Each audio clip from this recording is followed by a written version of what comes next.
پاکستان کے سب سے بڑے چڑیا گھر کراچی زو کو 150 سال مکمل ہو گئے ہیں۔ اس موقع پر کراچی کے چڑیا گھر میں تقریب منعقد کی گئی۔ کراچی کے میئر وسیم اختر نے سالگرہ کا کیک کاٹا اور عوام کو صحت مند ماحول کی فراہمی کے لیے سبزہ زار کی تزئین و آرائش کے ساتھ ساتھ چڑیا گھر میں سفید شیر کے پنجرے کا بھی افتتاح کیا۔ میئر کراچی وسیم اختر نے کراچی زولوجیکل گارڈن کو فیملی زو درجہ دینے کا بھی اعلان کیا۔ میڈیا سے بات کرتے ہوئے انہوں نے بتایا کہ نایاب اور قیمتی جانوروں کا بھی کراچی زو میں اضافہ کر دیا گیا ہے۔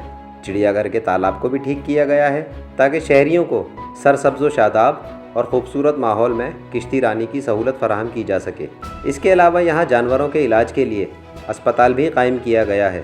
رینوویشن ابھی اس کا ختم ہوا ہے، آپ دیکھ رہے ہیں اس پہ سارے کیجز پہ سفید رنگ کیا گیا ہے، اس کو رینوویٹ کیا ہے، یہاں ٹرمنگ ہوئی ہے، گھاس کو ٹھیک رکھنے کا موقع ملا ہے کیونکہ کووڈ-19 کی وجہ سے یہاں آمد و رفت نہیں ہے، اس لیے موقع سے فائدہ اٹھاتے ہوئے اس کو مینٹین بھی کر لیا گیا ہے۔ آفیسز کو بھی بہتر کیا گیا ہے اور جو جانور ہیں ان کے پنجروں کو بھی بہتر کیا ہے۔ انشاءاللہ اس میں اور بہتری آئے گی عنقریب۔ جو زو کا پروجیکٹ تھا وہ فی الحال تھوڑا سا رکا ہوا ہے، جیسے ہی حالات بہتر ہوں گے اس کا سیکنڈ فیز بھی کمپلیشن پہ جائے گا۔ اس سے پہلے میئر وسیم اختر نے میڈیا کے ہمراہ کراچی چڑیا گھر کا دورہ کیا۔ انہوں نے کراچی چڑیا گھر میں تزئین و آرائش کے کام اور ترقیاتی منصوبوں کا بھی جائزہ لیا۔ اس موقع پر کراچی زو کے ڈائریکٹر قمر ایوب نے میڈیا کو بتایا کہ 1884 میں یہ زمین کراچی میونسپلٹی کارپوریشن کے حوالے کی گئی تھی تاکہ یہاں شہریوں کے لیے خوبصورت گارڈن بنایا جائے۔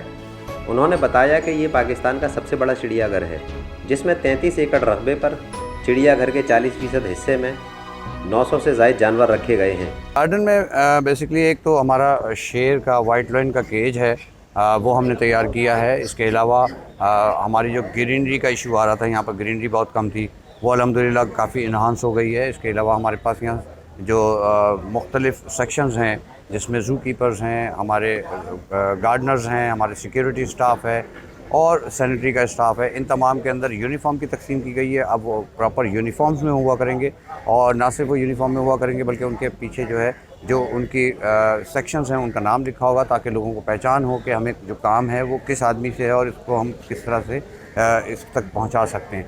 1913 میں بر صغیر کے ہندو رہنما گاندھی کے دورے کے موقع پر KMC نے متفقہ قرارداد منظور کر کے اسے گاندھی گارڈن کا نام دیا۔ تاہم قیام پاکستان کے بعد 1955 میں کراچی میونسپلٹی نے داخلہ ٹکٹ کا نظام شروع کرنے کے ساتھ ساتھ اس کا نام تبدیل کیا اور اسے کراچی زولوجیکل گارڈن کا نام دیا۔ اس حوالے سے قرارداد بھی منظور کی گئی تھی۔ کراچی چڑیا گھر میں 1952 میں مچھلی گھر بھی تعمیر کیا گیا۔ 1960 اور 70 کے اشروں میں متعدد ترقیاتی کاموں کے ساتھ ساتھ مغل گارڈن کی تعمیر بھی کی گئی۔ کراچی چڑیا گھر میں بدھ کا دن صرف خواتین اور بچوں کے لیے مخصوص ہے۔